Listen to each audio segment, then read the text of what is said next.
Hey guys, welcome back to my channel, and today we're going to do a September wrap up. So I read these two plus three that have gone back to the library. So first I read Hear Me Out by Sarah Harding. Actually this was carried over from August. So Hear Me Out by Sarah Harding was rolled over from last month, and it's about the girl Sarah Harding from Girls Aloud, and her life. She just tells you all about like what she was like as a child, and then as she got older, and then things that happened to her throughout the band, and then after the band stopped doing singles and stuff, and her journey through cancer. I almost cried at the end. I'm not a big fan of Sarah Harding.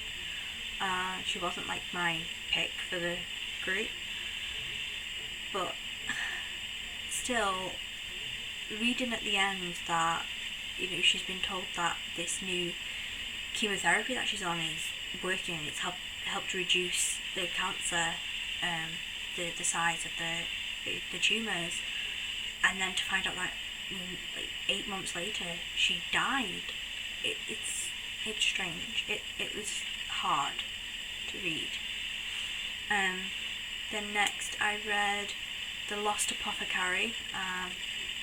That's also a library book that's gone back now. So that's about 3 women, Nella, Carolyn, and Eliza, I think her name was.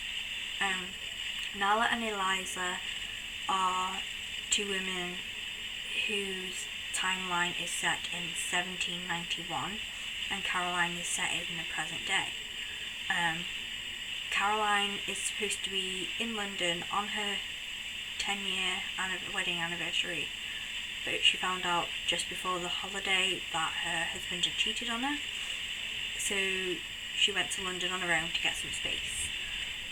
While in London she goes mudlarking or something like that. I can't remember what it is now.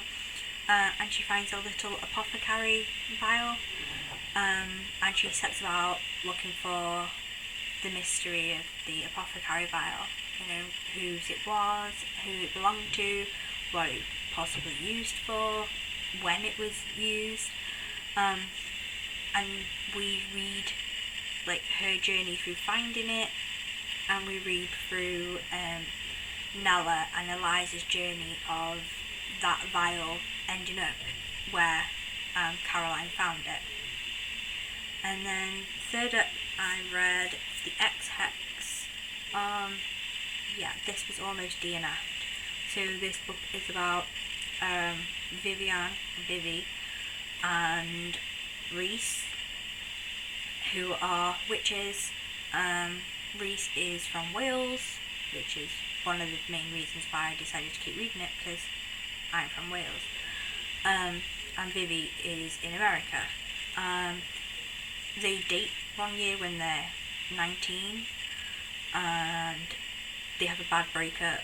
Vivi and her cousin curse Reese, and 9 years later, Reese comes back to town, and the curse actually starts taking effect. And then they find out all this stuff about about Reese's family not actually being the founders of the town, and it's actually Vivian's family. But the two of them, they start hating each other, but have instant attraction again. I only kept reading it because I picked it as my Becca recommendation for Bookopothon last month. Then I read The Girl Who Fell Beneath the Sea, another Bookopothon book. I didn't enjoy that one either. I only read the whole book because I got it from the library, and the library bought the book because I asked for it. because they heard good things about it on BookTube. But basically it's about a girl called Mina who tries to save her brother's girlfriend from being sacrificed to the sea god.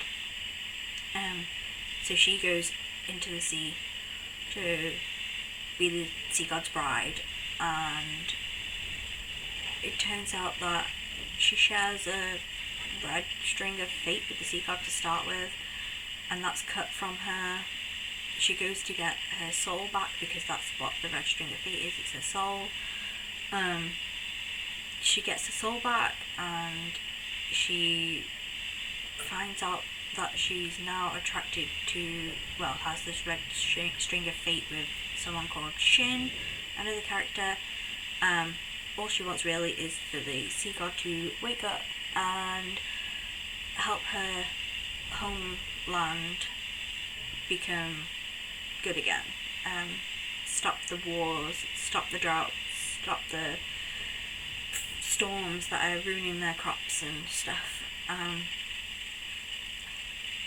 yeah, if it wasn't for the fact that the library had bought the book especially for me, I would have totally DNF'd it and probably read something different.